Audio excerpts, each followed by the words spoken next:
যদি আপনার লাইফ থেকে কোনো আপনার প্রিয় মানুষ হারায় যায়, তাকে নিয়ে আফসোস রাখবেন না। ফর এক্সাম্পল, কাউকে আপনি পছন্দ করেন, কাউকে আপনি যে স্ত্রী হিসেবে চান, অথবা কোনো মেয়ে কাউকে হাজব্যান্ড হিসেবে চায়, যদি এরকম কোনো ব্যক্তির যে লাইফ থেকে হারিয়ে যায়, এটা নিয়ে কখনো আফসোস রাখা যাবে?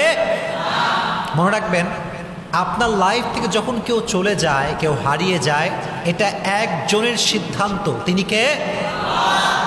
এটা সবসময় মাথায় রাখবেন। যখন আমাদের লাইফ থেকে কেউ হারিয়ে যায়, এটা always keep it in your mind, you deserve better, you deserve better and Allah has better plan for you.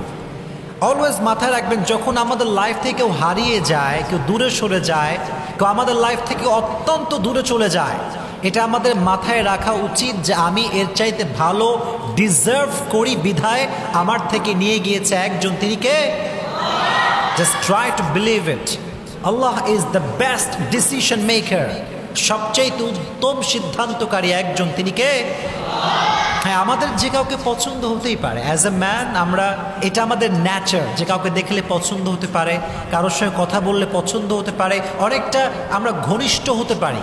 কিন্তু কেউ যদি হারিয়ে যায় লাইফ থেকে, এটা কখনো আফসোস করার কোনো কারণ নয়। Never lose hope, never be frustrated, just try to put your trust on your Lord. বিশ্বাস করবেন, ভরসা করবেন একজনকে। তিনি কে?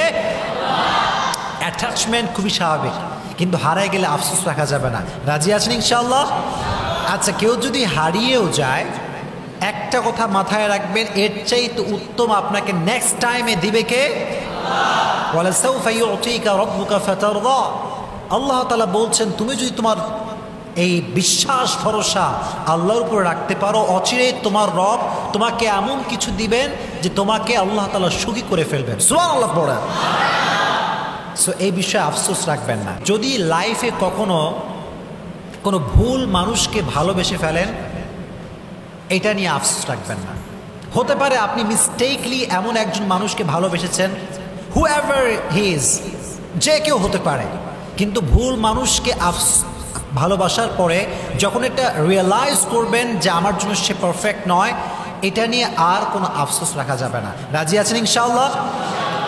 মনে রাখবেন, ভুল মানুষকে ভালোবাসার পরে যখন সে আপনাকে ঠকায়, আপনার সঙ্গে গাদ্দারি করে, বিশ্বাসঘাতকতা করে আপনার থেকে চলে যায়, এখানে আফসোস আপনি করবেন না, আফসোস করবে সে, কারণ সে হারিয়েছে আপনার মতো বিশ্বাসযোগ্য একজন মানুষ। কথা ঠিক কিনা বলেন? আর আপনি হারিয়েছেন একজন বিশ্বাসঘাতক, প্রতারক, খারাপ মানুষকে। So don't regret about it. খারাপ মানুষকে, ভুল মানুষকে ভালোবেসে ফেলেছেন এবং এটা রিয়েলাইজ হয়ে গিয়েছে যে আল্লাহ, এটা তো ভালো ছিল না, এটার জন্য আপনি শুকরিয়া আদায় করবেন যে আপনি বুঝতে পেরেছেন। বাকি এটা নিয়ে কোনো প্রকার কোনো আফসোস রাখা যাবে না। রাজি আছেন ইনশাআল্লাহ?